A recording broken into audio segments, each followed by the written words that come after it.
Alors, est-ce qu'on peut faire baisser les prix en France? C'est en tout cas la promesse qui nous a été faite il y a quelques mois.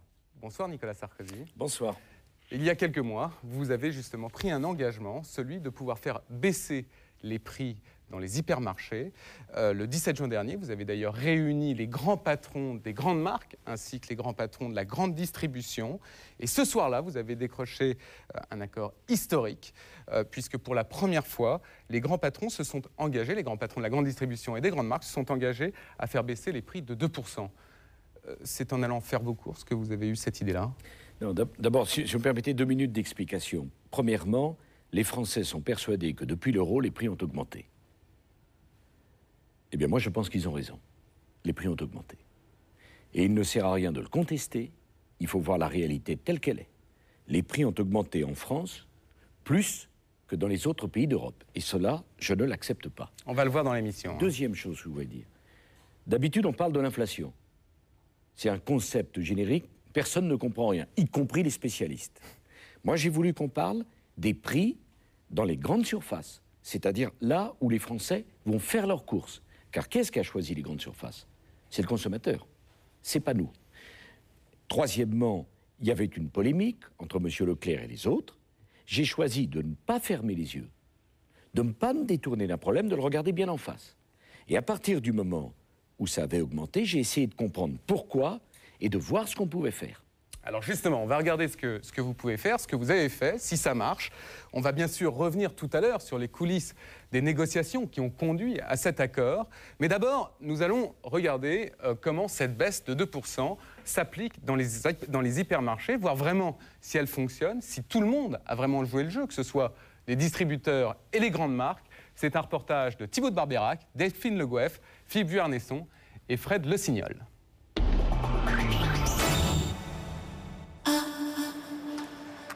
Moins cher.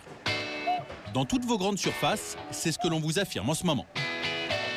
C'est indiqué sur les rayons, c'est même écrit sur certains articles.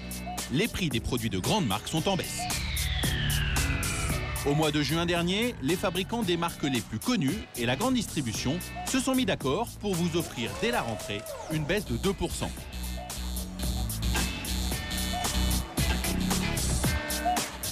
La promesse était alléchante.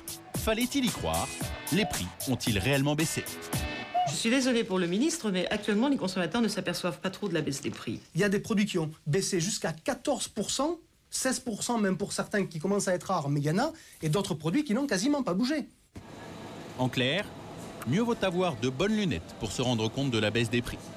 Certaines étiquettes auraient en effet fondu, d'autres pas. Il faut dire que ce fameux engagement pour une baisse durable des prix est sans précédent. C'est la toute première fois dans l'histoire qu'industriels et distributeurs s'entendent pour une baisse des prix. Alors, comment ont-ils fait pour la mettre en œuvre? Il y a d'abord ceux, et ils sont rarissimes, qui ont baissé tous leurs produits de 2%. C'est le cas de cette entreprise installée dans le sud de Paris et qui produit une dizaine de marques d'eau.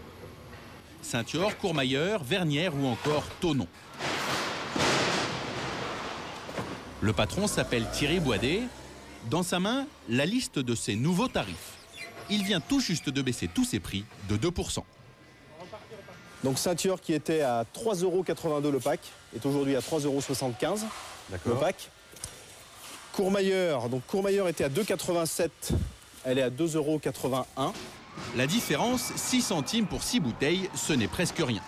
Mais voilà, une baisse de 2% sur toutes leurs marques, c'est l'engagement que dans cette entreprise, on estime avoir pris en juin vis-à-vis des clients. Alors, on a simplement tenu sa parole. Le consommateur qui va boire de la Vernière ne boit peut-être pas forcément de la Thonon. Donc pourquoi baisser plus Vernière que Thonon et pourquoi favoriser un consommateur de Vernière et pas celui de Thonon? Cette baisse, c'est un gros effort, 5 à 600 000 € de moins dans les caisses de l'entreprise. Il est prévu que les hypermarchés y participent pour moitié, mais dans un premier temps, ce sont les fabricants qui le supportent. Alors pour limiter la casse, la plupart d'entre eux n'ont pas baissé tous leurs prix, loin de là. Car dans l'accord, il y a une subtilité. La baisse de 2% est une moyenne et ça change tout. Par exemple, dans les magasins Leclerc, voilà ce que ça donne. Certains produits ont baissé, d'autres pas. Ce jour-là, le patron a dans les mains les nouveaux tarifs de l'un de ses fournisseurs, une multinationale qui fabrique des dizaines de marques de lessive et de détergents. Un groupe qui vend 117 produits différents dans ses rayons et qui, au 26 octobre, n'en a baissé que 2. Il a baissé Skip de 1%, il a baissé Cajoline de 11%. L'autre mastodonte du rayon, qui vend 138 articles, a fait pareil. Peu de baisse, mais du spectaculaire. Ce produit a baissé de 18% à la demande du fournisseur. C'est le fournisseur qui a baissé de 18%. Nous avons appliqué cette baisse, mais il n'a baissé que 23 références sur 138. Alors comment les industriels ont-ils choisi les produits qui allaient baisser? Eh bien en général, ils ont refusé de toucher aux articles qui se vendent le mieux. Par exemple, dans le rayon des yaourts, Danone a baissé environ un quart de ses références sans toucher à ses best-sellers. Sur Bio comme sur Actimel, les deux stars du rayon, la baisse est de 0%.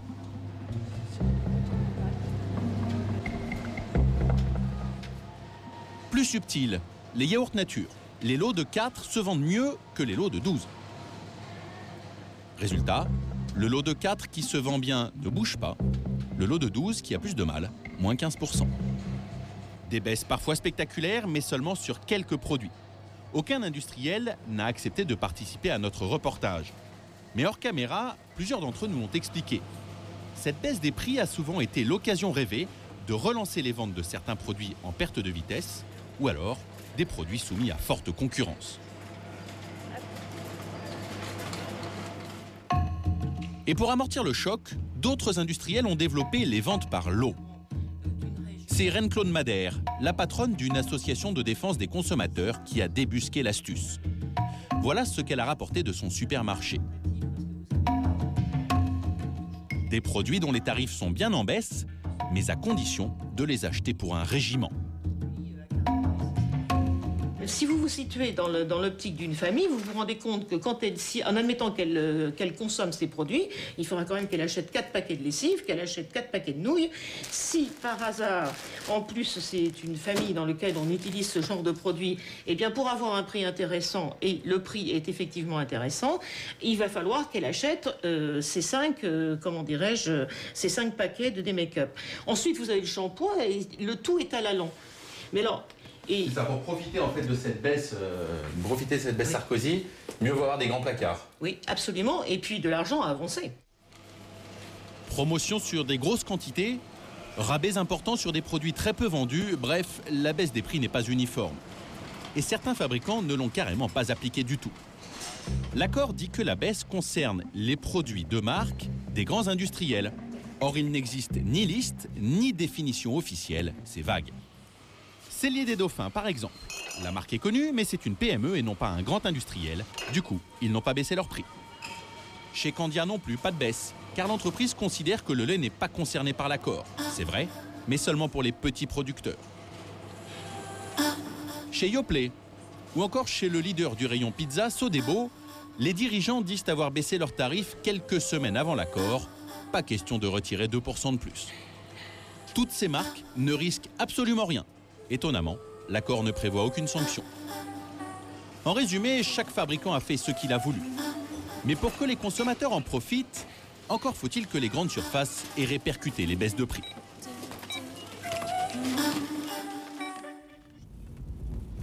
Olivier Dauvert est incollable sur le sujet. Au jeu le juste prix, il est sûr de remporter le gros lot. Les pâtes Panzani. Un paquet de 500 grammes, par exemple, les nouilles fines, 0,87. Le café carte noire.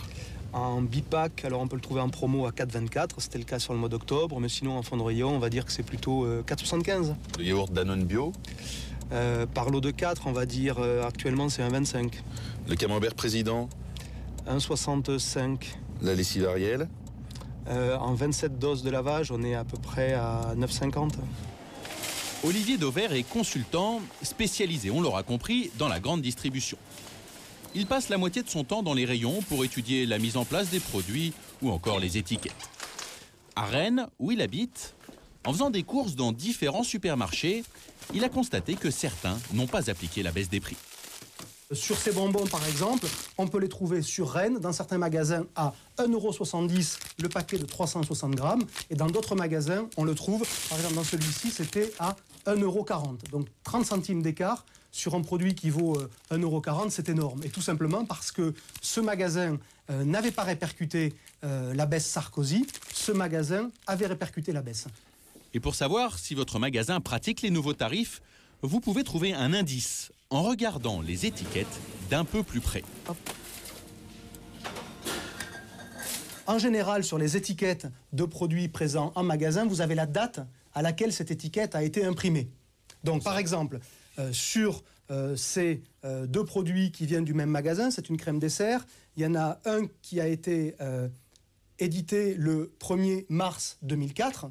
Donc, objectivement, ce produit n'a pas pu baisser. Et effectivement, il est à l'ancien prix. En revanche, celui-ci a été émis le 18 septembre 2004, donc après la mise en application des accords Sarkozy, et la crème dessert est tombée subitement à 1,36 €. Si l'étiquette a été imprimée avant l'été, vous êtes sûr que vous n'avez pas droit à un prix en baisse. Les prix n'ont donc pas varié partout de la même façon. Et pour les clients des grandes surfaces, tout cela est un vrai casse-tête. Voilà, selon Reine-Claude Madère, le gymkhana auquel un consommateur devrait se livrer pour profiter au maximum des nouveaux tarifs. Toutes nos analyses à partir de là. Il faudrait qu'il aille acheter tel type de produit, par exemple son café à Cora, qu'il aille acheter du jambon cuit, je regarde mon tableau, à Super U, c'est diablement intéressant parce que là il a baissé plus qu'ailleurs. Il n'ira surtout pas acheter son camembert à Super U parce que là il a pris 6,81%. Plus 6,81. Plus 6,81. Mais par contre, dans le même magasin, il y a d'autres produits qui ont baissé et c'est le cas de la crème d'Annette de moins 4%. Alors, donc véritablement pour le consommateur, on lui demande un exercice qui est un peu compliqué. Et pour s'en convaincre, il suffit d'écouter des clientes des grandes surfaces 2 mois après la mise en œuvre de l'accord. Vous avez une idée si les prix dernièrement ont augmenté, baissé, stagnent? Est-ce que vous avez une notion là-dessus? Augmenté. Je pense qu'ils ont augmenté. En hausse. Je trouve que les prix sont en hausse, oui. J'ai pas l'impression que ça baisse beaucoup. Alors cette valse des étiquettes, poudre aux yeux ou réalité? Qui contrôle la baisse des prix? En fait, tout se joue ici, aux caisses. Lorsque vous faites vos courses, chacun de vos achats passe devant cet appareil. Ça fournit le nom du produit et son prix. Ce que vous ignorez sans doute, c'est que toutes ces informations vont voyager. Elles font des centaines de kilomètres pour arriver ici, à Chambourcy, en banlieue parisienne. Les locaux d'une entreprise spécialisée dans les études de marché. Olivier Géradon de Vera et Angélique Gros-Claude ont été officiellement chargés de mesurer la baisse des prix. Ils nous conduisent dans les sous-sols de l'entreprise, le Saint des Saints. On reçoit chaque jour 3700 magasins et là, tout est stocké, tout est reçu, tout est traité là-dedans, dans ces machines-là. Grâce à ces dizaines de câbles, l'entreprise est reliée à 80% des hypermarchés et des supermarchés français. C'est par ces petits boîtiers qu'arrive la liste des produits vendus dans l'essentiel des magasins Carrefour, Cora et autres enseignes. 1,5 milliard d'informations arrivent ici chaque mois.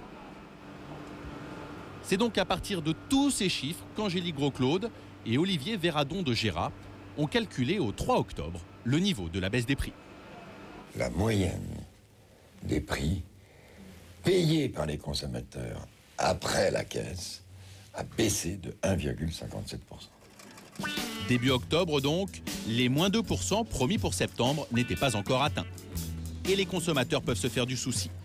En ce moment, industriels et grandes surfaces sont en train de fixer les tarifs 2005, pour dans 1 mois et demi donc.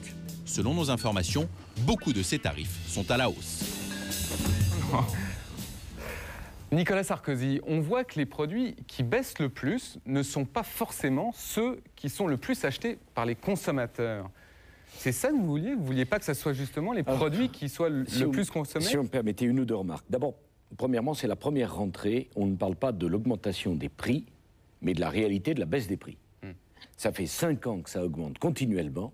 C'est la première fois que la question, et d'ailleurs le débat très bien fait que vous organisez par votre reportage, c'est est-ce que les prix ont baissé et de combien ont-ils baissé? Voilà, ça, mais c'est un changement considérable. Deuxièmement, que les consommateurs y croient pas. Mais ça fait 5 ans que ça augmente. Est-ce que vous croyez que je peux changer les choses en quelques semaines?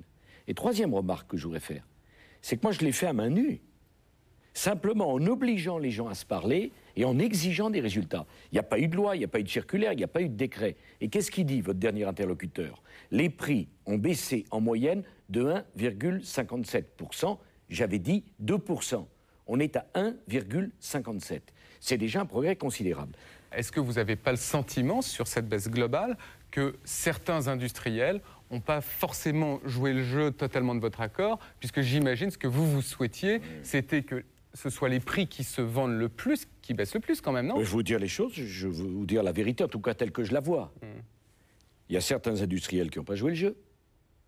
Il y a certains distributeurs qui n'ont pas joué le jeu. On le voyait, effectivement. Et il y a certains responsables politiques qui sont tout à fait d'accord pour l'immobilisme. Parce que l'immobilisme, ça arrange toujours des gens. Et moi, je veux le mouvement.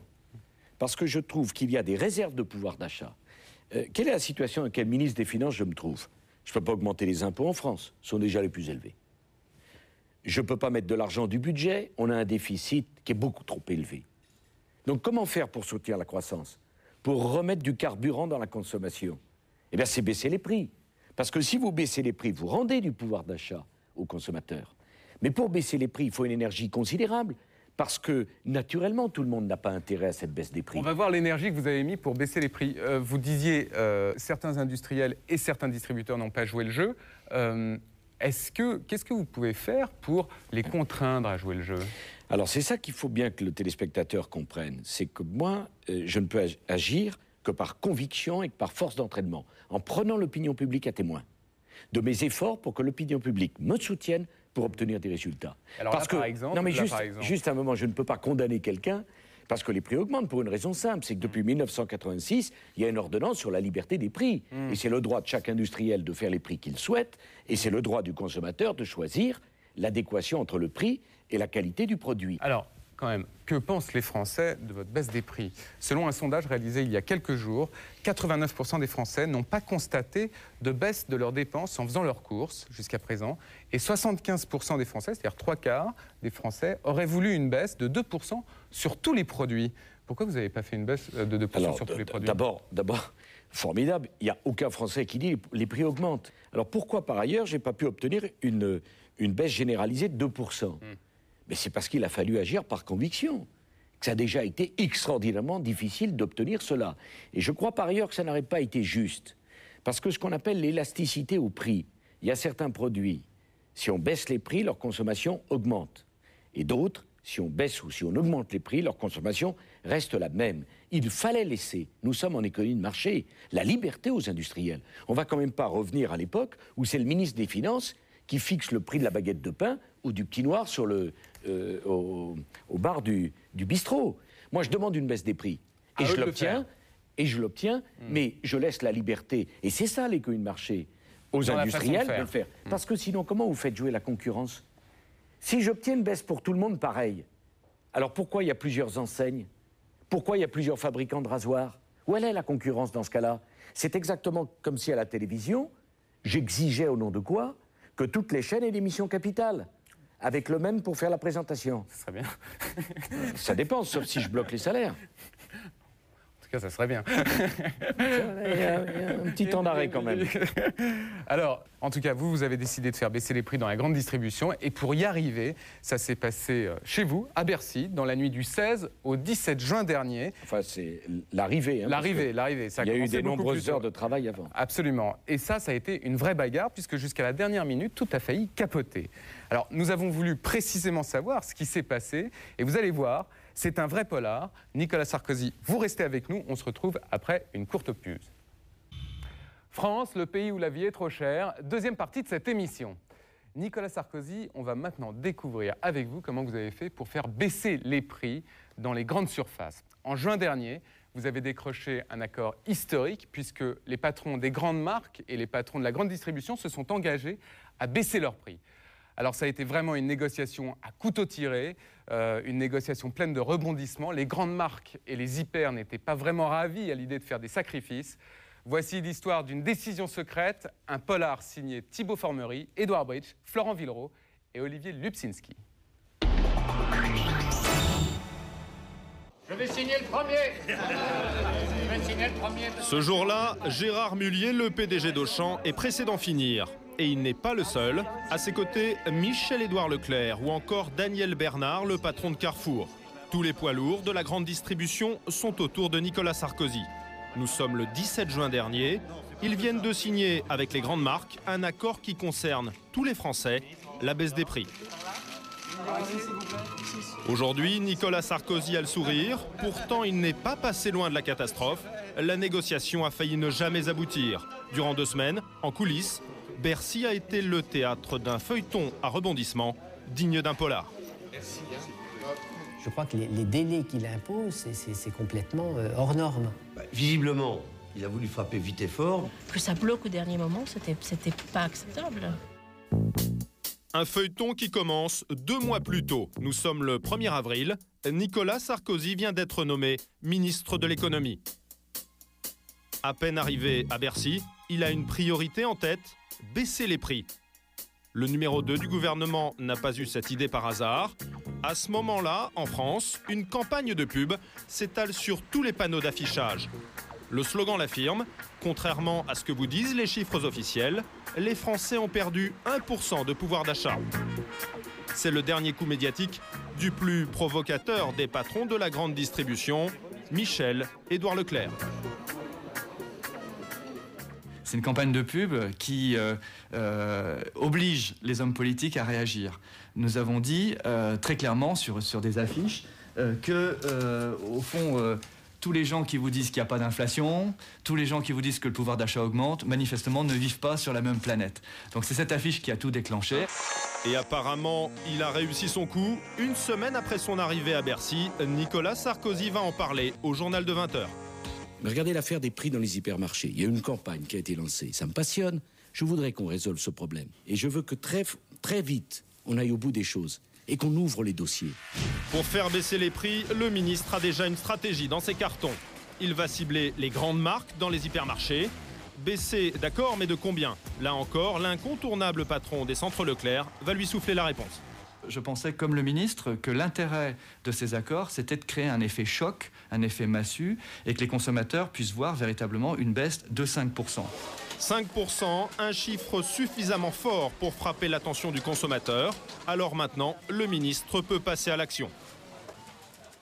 Et Nicolas Sarkozy ne va pas y aller par 4 chemins. Nous sommes le 3 juin dernier à Bercy. Ce jour-là, il convoque les 60 personnalités les plus influentes dans le monde de la distribution et des grandes marques. D'entrée de jeu, pour bien faire passer son message, le ministre tape du poing sur la table. Il va passer un savon au grand patron. Alain Bazot, le président d'une association de consommateurs, était présent. Il s'en souvient encore. Vous êtes pris en faute. Regardez les prix des grandes marques en grande surface. Ils sont de 15% plus chers que dans nos pays voisins. Donc ça ne peut pas durer. Donc baissez vos prix. Il leur parle de façon très directe parce que c'est son habitude. Il indique clairement le point auquel il veut aboutir. Il considère qu'il y a une situation anormale. Donc il considère comme normal que l'on baisse les prix au profit des consommateurs.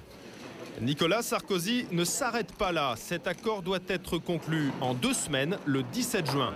Mais voilà, les patrons des grandes marques n'ont aucune intention de se laisser faire, car toute baisse des prix implique une baisse de leurs bénéfices. Un des poids lourds de l'industrie, Patrick Rabin, vice-président de L'Oréal, est plus que perplexe. Vous avez là des personnes qui ont tous des intérêts divergents, et aucun d'eux n'imagine à ce moment-là qu'un accord va être possible. Ça paraît, chacun va défendre sa paroisse et voit midi à sa porte. Donc ça démarre dans un grand scepticisme. En coulisses, un homme pèse sur la négociation et pas des moindres, Franck Ribou, le PDG d'un géant mondial, Danone. Il ne veut pas entendre parler de baisse des prix et sans son accord, personne dans l'agroalimentaire ne signera. Il va refuser toutes les versions proposées par le ministère, une quinzaine au total. Nicolas Sarkozy se rend compte que la partie est loin d'être gagnée. À 3 jours de l'échéance, le 14 juin, tout est encore bloqué. Alors le ministre invite Franck Ribou à déjeuner avec 6 autres PDG. Mais au dessert, rien n'a progressé. Franck Ribou n'a aucun intérêt à baisser ses prix.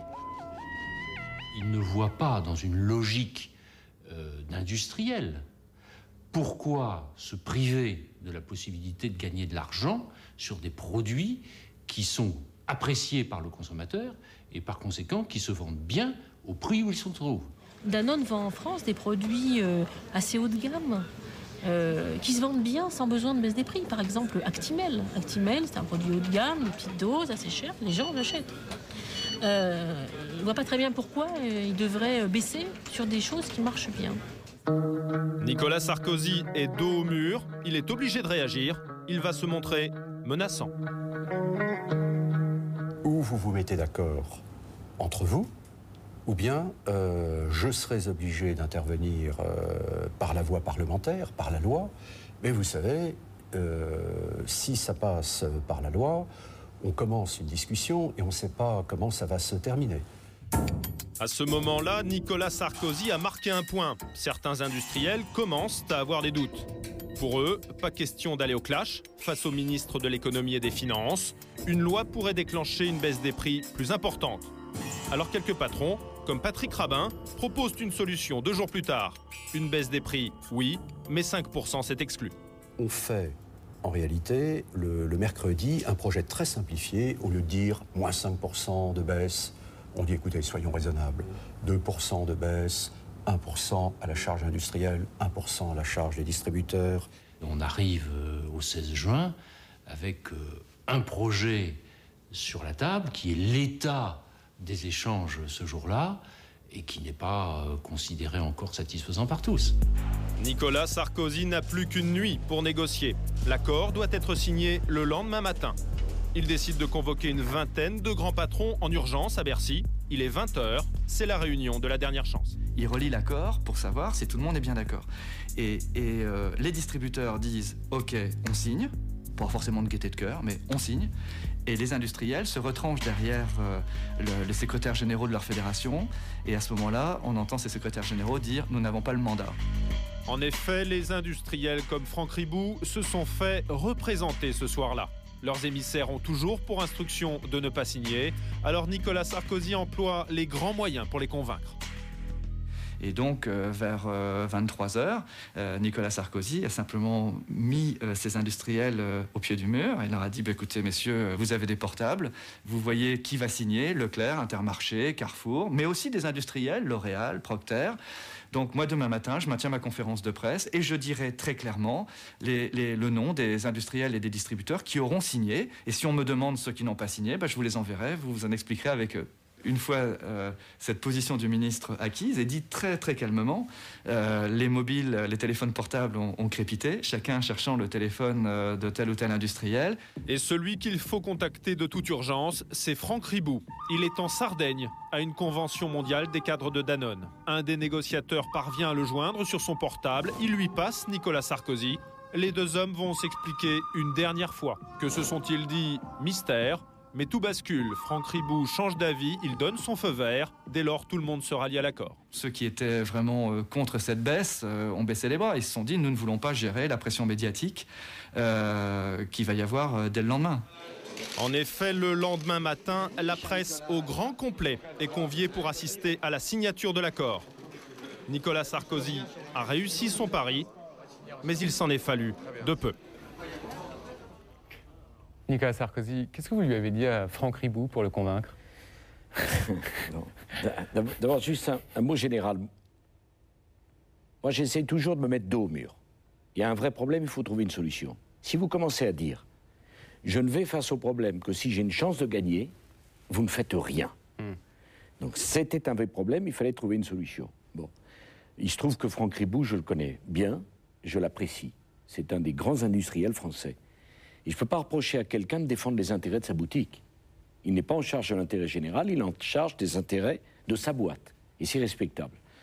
Bon, j'ai fini par l'avoir, il était, je crois, 1h30 du matin, parce qu'il y avait eu un malentendu, sans doute. Ils avaient envoyé des secrétaires généraux de leur organisation, qui n'avaient pas de mandat pour négocier. Et vous n'étiez pas content, hein? Non, parce que j'ai posé 5 fois la question, la même question, on m'a fait 5 fois la même réponse. C'est quoi la question? Je veux que ça baisse. Et 5 fois, non. C'était pas ça, j'ai pas mandat. Si vous n'avez pas mandat, moi, c'est pas la peine que je vous invite à dîner. Et donc, j'ai eu Franck Ribou, qui était à une convention en Sardaigne avec un certain nombre de vendeurs de Danone. Nous nous sommes expliqués longuement. Vous lui dites quoi? Je lui ai dit, il faut qu'on arrive à un résultat. Parce que de toute façon, si on n'arrivait pas à un résultat, j'aurais pris l'opinion publique à témoin. Ah, vous le menacez quand même? Non, c'est pas une... Mais pas du tout, chacun fait son boulot, c'est pas une menace de dire... En quoi c'est une menace de prendre l'opinion publique à témoin? Les prix ont augmenté, j'ai dit un certain nombre de marques. J'ai regardé l'augmentation des prix ces dernières années sur le marché. C'est pas bon pour l'image. Non, mais écoutez, chacun fait son boulot, moi j'ai un travail à faire, je le fais. Il vous dit, oui, mais moi, qu'est-ce que vous me donnez en échange, Nicolas Sarkozy? Vous lui dites quoi?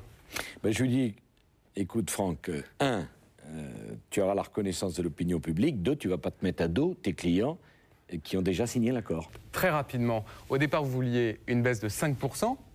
Pourquoi vous n'avez pas fait comme tout bon vendeur, finalement, attaquer à 8 ou 10 pour obtenir 5?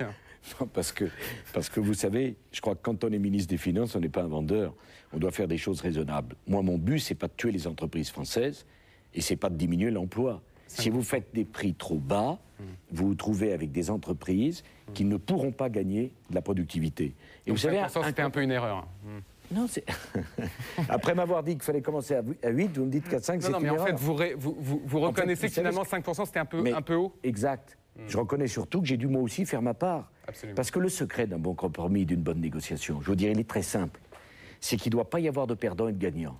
Parce que s'il y a des perdants, ça veut dire qu'il y a des gens humiliés. Donc il faut du gagnant et du gagnant. Du gagnant et du gagnant. Et à partir de ce moment-là, moi aussi, j'ai fait un effort.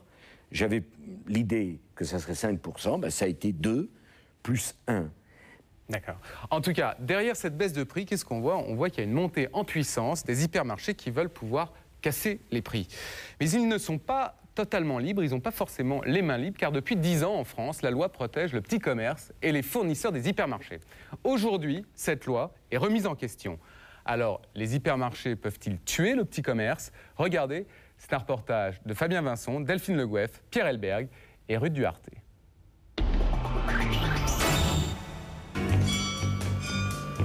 Elle était bien tranquille jusque-là, la petite ville d'Avallon, 8000 habitants.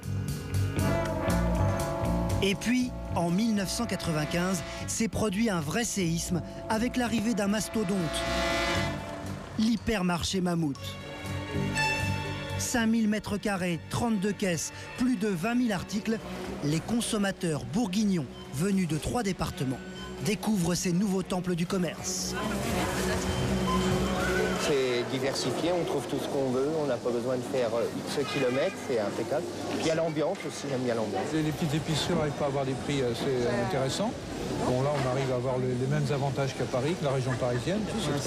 Nous étions au même moment, au centre-ville, les petits commerçants d'Avallon sont en ébullition. Il suffirait que les gens y aillent pas pour que ça marche pas, mais enfin... Demain, on sera tous morts. Bonbon, 50. La plus virulente, c'était Madame Ville, la boulangère. Le Mammouth nous prend du travail, on paye encore 1 million de plus d'impôts. Mais il y a de quoi se fiche sur je ne sais pas trop qui alors.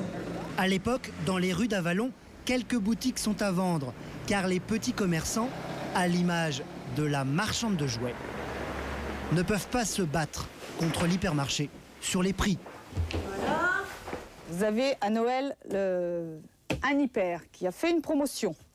Il a vendu une console portable Game Boy plus un jeu plus une housse, 389 francs. Alors que moi, facture à l'appui, je la vends, je l'achète 515 francs 70. Alors comment vous voulez que je vende 389? Prix écrasé, prix sacrifié. C'est avec ce genre d'argument que les grandes surfaces attirent les clients. Et les exemples sont parfois extrêmement spectaculaires. 1980, pour la première fois, la baguette de pain, la base de l'alimentation française, était vendue en grande surface sous la barre des 1 franc. Du jamais vu depuis. Ces prix incroyables vont même toucher les articles de luxe, comme le champagne, vendu 44 francs 50. En France, les prix sont libres, mais les petits commerçants accusent les hypers de vendre à perte, en dessous des prix d'achat. Les petits vont engager une guerre menée par 2 hommes. Le fromager Claude Bello est le représentant de 300 000 petits commerçants. Et Jacques Perria est le porte-parole des supérettes de centre-ville. Tous deux dénoncent une concurrence déloyale des hypers. la guerre des prix d'appel, parce que les prix d'appel, c'était pas qu'une seule référence, c'était sur plusieurs références. Ça prenait des proportions énormes, donc il a fallu mettre frein quand même à ce déferlement. La revente à perte, c'est une expression bien française qui est une pudeur exquise, revente à perte. Quand vous vous promenez dans le monde, ça s'appelle le dumping. C'est comme ça que ça s'appelle. Et l'objectif du dumping, il est clair, il est de tuer le concurrent. En 1995, les adversaires des hypermarchés vont trouver un protecteur. C'est un candidat à l'élection présidentielle. Il n'est pas le mieux placé dans la course à l'Élysée, mais les petits commerçants savent bien qu'ils peuvent compter sur lui. Jacques, monsieur Chirac, une poignée de main. Ça va. Meilleure chance. Merci. Chirac a toujours protégé les petits commerçants et les agriculteurs, tout le monde le sait. Il avait pris position pour qu'un commerce de proximité puisse subsister. Il était pour les petits contre les gros Apparemment, oui, on peut le dire comme ça. Oui, les petits contre les gros, ça a un sens, parce que électoralement, les petits sont nombreux. Et c'est en plus, je pense que pour Jacques Chirac, c'était une clientèle, j'allais dire, traditionnelle dans son système politique. Quelques mois plus tard, coup de chance pour les petits, Jacques Chirac est élu. Le nouveau président de la République a déjà choisi son camp. La grande distribution, phénomène purement français et qui n'existe pratiquement nulle part ailleurs, peut faire état d'un bilan extraordinairement négatif. En clair, ça va barder pour les hyper. Première réplique, le gouvernement, par la voix du ministre de l'Artisanat, Raffarin, gèle le nombre de mètres carrés accordés à la grande distribution. Le nombre de grandes surfaces ne doit plus augmenter. Il reste à interdire les prix cassés et la revente à perte pratiquée par les hyper. Il faut une loi. C'est une commande directe de l'Élysée. Au printemps 96, le ministre du Commerce, Yves Galland, Monsieur le Président, va dénoncer devant l'Assemblée nationale les prix cassés des hyper. c'est pour moi un honneur que de présenter au nom du gouvernement le projet de loi sur la loyauté et l'équilibre des relations commerciales. Pour la baguette de pain, vendue parfois 6 fois moins cher dans certaines grandes surfaces que chez les boulangers, du steak haché, affiché dans des grandes surfaces à 16,50 francs, alors qu'il se négocie en général entre 42 et 50 francs. La loi Galland est votée. Elle interdira aux hyper de négocier les prix à la baisse. Ce sont les fabricants qui fixeront les prix. Interdiction de revendre à perte. Dans les filières concernées. À première vue, c'est une vraie révolution. Les hyper seront moins menaçants pour les petits commerçants.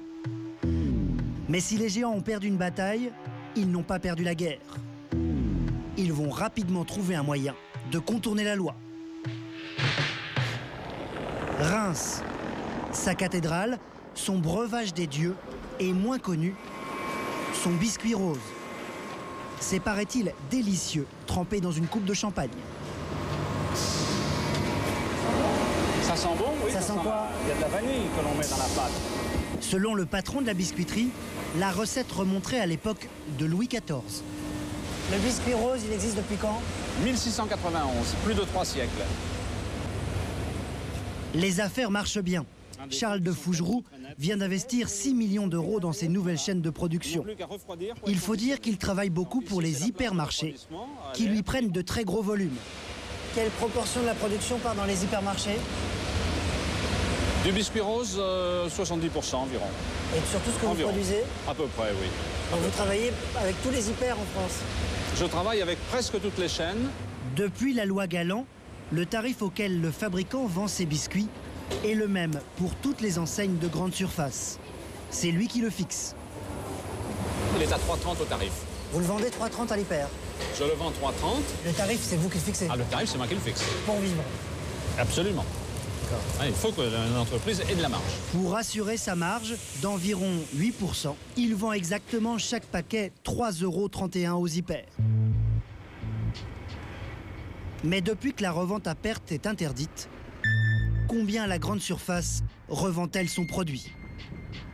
Nous avons demandé à Charles de Fougeroux de faire un petit relevé dans l'hyper le plus proche de chez lui. Le résultat est très étonnant et nous l'avons vérifié sur 3 sortes de gâteaux qu'il vend à cette enseigne. Alors, ce sont vos produits? Voilà, exactement. Alors, combien ils sont vendus dans cet hypermarché? Alors là, je viens d'acheter le biscuit rose à 3,40 €. À première vue, l'Hyper ne gagne presque rien. 9 centimes d'euros par paquet en vendant ses biscuits aux consommateurs. Une marge ridicule d'environ 3%. Mais il faut bien que les grandes surfaces gagnent de l'argent. Alors elles ont trouvé une autre méthode. C'est un vrai secret. En réalité, pour figurer dans les rayons d'un hypermarché, les fournisseurs comme Charles de Fougeroux doivent payer un ticket d'entrée. Les conditions imposées par une grande enseigne tiennent dans ce dossier rouge. 63 pages. Il ne peut pas nous les lire, il a signé une clause de confidentialité. Mais on lui demande de l'argent. Ça vous coûte combien ce contrat rouge là, ce dossier rouge là? Ah ben ça, c'est un contrat qui est à 33%. Par ce contrat, l'Hyper prend 33% de son chiffre d'affaires. Quelque chose que vous vendez 100 à l'Hyper, on vous demande 33. Voilà. Et si vous dites, bah moi je veux pas des conditions, je veux pas de vos conditions à l'hypermarché? Monsieur, on n'achète pas vos produits. On n'achète pas vos produits, c'est ça. Et ces sommes que lui réclame la grande distribution n'arrêtent pas de grimper. Elles ont augmenté de 10% en 6 ans. Des sommes officiellement justifiées par des services que l'Hyper facture aux fabricants. Dans son cas, c'est un forfait. Ils lui ont promis de placer ses biscuits ici, en tête de gondole, à l'endroit où ils se vendent le mieux. Ils lui ont aussi assuré que ses gâteaux seraient en bonne place sur les prospectus distribués dans les boîtes aux lettres partout en France. Leur dernière invention, c'est de lui faire payer la carte de fidélité offerte aux consommateurs.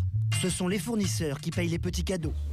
Mais c'est ce qui se passe pour la distribution. Charles de Fougeroux est bien obligé de suivre, mais il a l'impression qu'on abuse de lui. Je n'ai pas les moyens de vérifier ce qui est fait. Il peut y avoir parfois un prospectus, mais des têtes de gondole, je suis incapable d'aller voir s'il y a des têtes de gondole dans les rayons. Et je ne vois pas comment on peut mettre des têtes de gondole avec un produit... non, c'est pas possible. Vous payez, vous ne savez pas la réalité de ce qui se passe. Absolument, absolument. Au bout du compte, pour anticiper les sommes que lui réclamera l'hypermarché, le fabricant n'arrête pas de gonfler ses tarifs. Mais dans cette course en avant, la grande distribution, comme leurs fournisseurs, ont juste oublié quelqu'un. Toute l'équipe vous souhaite une agréable journée. Finalement, c'est le consommateur qui paye au bout. Forcément. Forcément, il n'y a pas d'autre solution. Et le consommateur a payé. Au cours des 4 dernières années, les prix des 300 articles de marque les plus vendus en Hyper ont augmenté de 15%, 2 fois plus que l'inflation. C'est le revers de la loi Galland. Mais après tout, son objectif n'était pas de faire baisser les prix. C'était de protéger les petits commerçants contre les gros hyper. L'objectif a-t-il été atteint? 9 ans après l'implantation de la grande surface, retour à Avallon. Bernard Boireau anime l'association locale des petits commerçants. On a déjà la ville. Il prépare le jeu concours de fin d'année pour les badauds qui feront leurs courses en ville. FEDER, eh bien il y a tout. Et voilà. Tous les logos sont là, impeccables. C'est quoi les deux logos côte à côte là? Alors les deux logos, ça représente bien la ville d'Avallon parce que ce sont les deux gros organisateurs de notre jeu de fin d'année. C'est-à-dire que c'est l'Union commerciale et vitrines d'Avallon et le centre commercial Auchan. Surprise, 9 ans après, les petits et les gros sont main dans la main. Alors on est un peu surpris parce qu'on avait filmé ici il y a 9 ans. Oui. C'était la panique. Oui, peut-être, c'est vrai que ça peut être la panique. Mettez-vous à la place des commerçants, vous êtes sur une petite ville de 8000 habitants, arrive un hyper de l'ordre de 5000 m², c'est vrai que vous pouvez qu'avoir peur, c'est normal. Loin de tuer le petit commerce, l'hyper, en attirant du monde, a relancé la ville d'Avallon. Si on fait un rapide calcul entre 1994 et maintenant, 2004, on a 40 commerces de plus sur Avallon. Depuis l'installation de la grande surface, il y a 40 petits commerçants de plus à Avallon. Et ils ont l'air de bien s'en sortir. Leurs boutiques ont fière allure, comme la maison Philippe. Mais pour connaître le chiffre d'affaires du boucher, il faut un peu se battre. Une idée de chiffre d'affaires d'une boucherie comme la vôtre, c'est quoi à peu près? Ça, c'est top secret. Non, c'est pas top secret, ça peut être consulté par n'importe qui. Donc, c'est de l'ordre de... Attendez, je dis pas de bêtises quand même, 400 à 450 000 euros. 3 fois plus que la moyenne des boucheries. On fait pas fortune, mais on s'en sort. Le plus drôle, c'est l'histoire de cette boulangerie qui vient d'être refaite à neuf. Coût des travaux 110 000 €. Pour le nouveau propriétaire, les affaires aussi marchent très bien. Est-ce que l'hyper vous concurrence? Pas du tout. Pas du tout. Le chiffre d'affaires augmente? Oui, on augmente bien. Oui, beaucoup. Combien à peu près par rapport à l'an dernier? 30%. 30% de mieux? 30%. Seulement, cette boulangerie qui fait un malheur appartenait il y a 9 ans à une des plus ferventes adversaires de l'hyper, Madame Ville. Le mammouth nous prend du travail et on paye encore 1 million plus d'impôts. Mais il y a de quoi se fiche sur je ne sais pas trop qui alors? 9 ans après, Madame Ville a revendu son commerce. Et maintenant, la mémoire lui fait un peu défaut. On vous avait filmé ici en 95, je crois, à l'époque de l'installation de l'hypermarché. Oui. Vous en pensiez quoi à l'époque? Ben, j'en pensais, j'ai dit ce que j'en pensais, que peut-être il y avait du bon, mais que tout n'était pas parfait pour les petits commerçants. Hein. Vous n'allez pas faire vos courses là-bas? Ah, jamais, non. S'il y a quelque chose que je ne trouve pas en ville, c'est mon mari. Il y va, parce que lui... Bon. Depuis 1996, la loi Galland a joué son rôle. Elle a protégé les petits contre les gros. Mais aujourd'hui, les hypermarchés contre-attaquent. Avec à leur tête le très médiatique Michel-Édouard Leclerc, qui demande le droit de négocier librement ses prix avec les industriels qui le fournissent. Dès qu'il y a eu le vote de la loi Galland, nous en avons vu les effets pervers. C'est évident la loi donnait aux industriels un pouvoir de police des prix. Donc ça me heurtait déjà sur le plan des principes. Mon objectif, c'est d'obtenir le droit de vendre moins cher. Quelques mois plus tard, première victoire pour Leclerc. Nicolas Sarkozy, le ministre de l'économie, a commandé un rapport qui va dans le sens de la grande distribution. Dès les premières tables rondes, avec Nicolas Sarkozy, Claude Bello, qui représente 300 000 petits commerçants, a trouvé que le ministre avait choisi son camp. J'ai râlé parce que j'ai trouvé que le ministre faisait un petit peu trop l'éloge de la grande distribution et qu'il éblouait le commerce. Et qu'est-ce qu'il vous a répondu? Ah ben, je vous dis, il m'a répondu qu'on était des ringards, en gros, qu'on était des ringards et que ça n'avait pas empêché qu'on perdait des parts de marché continuellement. Ça va permettre encore une concurrence que j'estime tout à fait déloyale par ces prix d'appel qui vont déstabiliser complètement le consommateur. Et je suis pas sûr que le consommateur y retrouve ses petits. Hein. De leur côté, les hyper promettent que si la loi Galland est supprimée, les prix baisseront tout de suite de 15%. Vous parlez plutôt crûment aux petits commerçants, les traitant de ringards. C'est pas les petits commerçants qui parlent, c'est M. Bello. J'ai d'ailleurs du respect pour lui. Et je me souviens pas de lui avoir dit cela, mais enfin peut-être qu'il le pense tellement fort. Alors quelle est la situation? Il faut, comme toujours, être équilibré là-dedans. Votre émission l'a démontré quoi? Que les prix ont augmenté plus fortement en France que partout ailleurs. Est-ce que c'est normal? Non. Le type de loi Galland, est-ce qu'elle existe ailleurs en Europe? Non. Mis à part peut-être l'Espagne. Non. On va justement regarder le cas d'Espagne tout à l'heure. Est-ce que cela, je ne le savais pas, oui.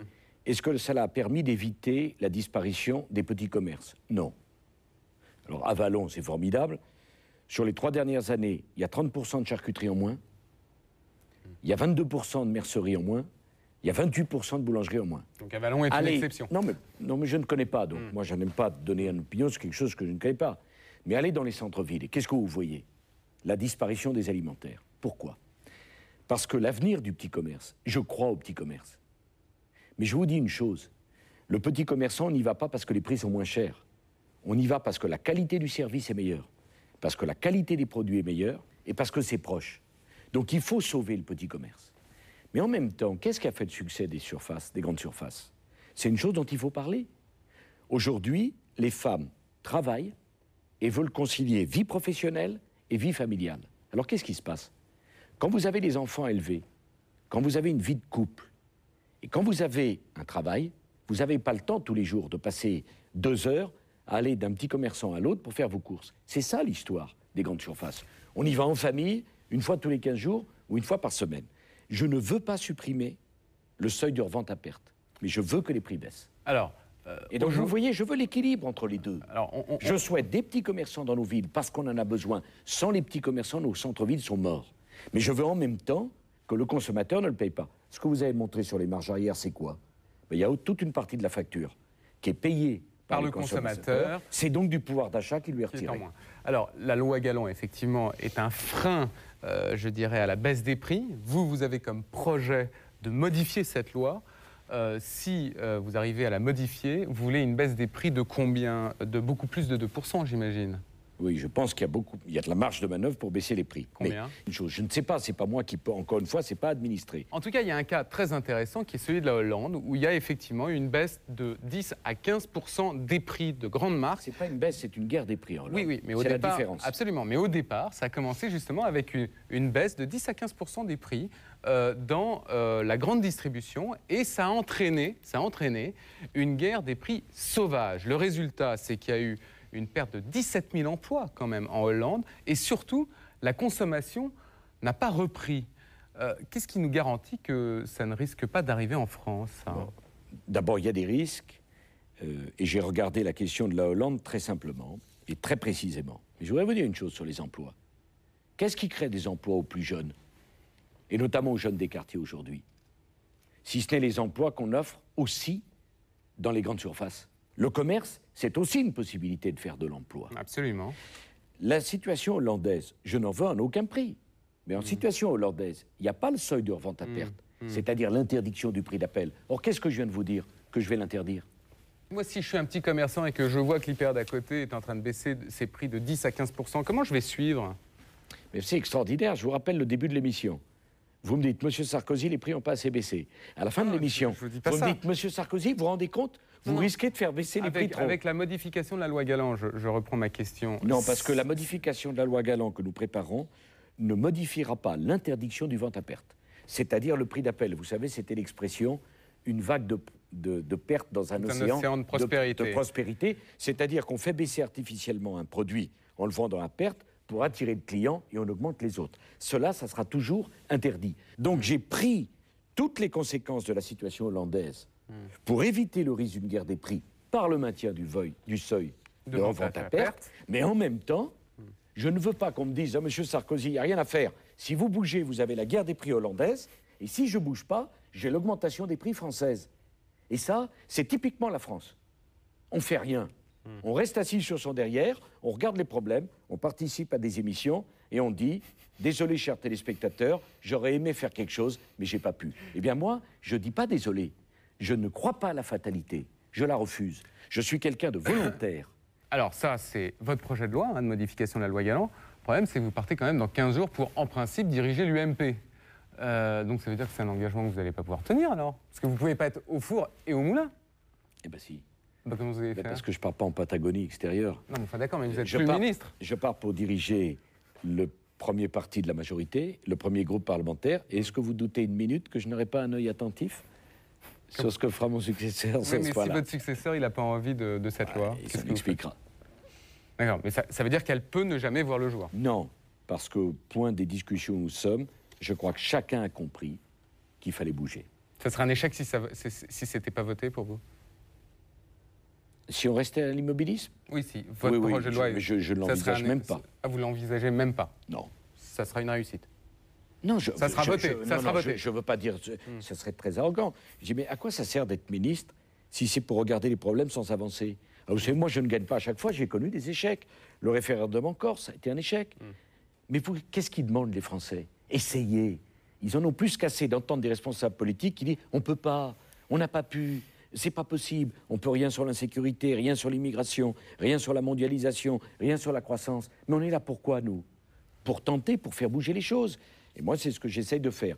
Et la preuve que c'est un vrai problème, c'est qu'une émission comme vous consacrez un spécial sur la question des prix. C'est donc, c'est pas artificiel. Ah ben non, c'est une question qui intéresse tout le monde. Et ben voilà, c'est donc un vrai sujet.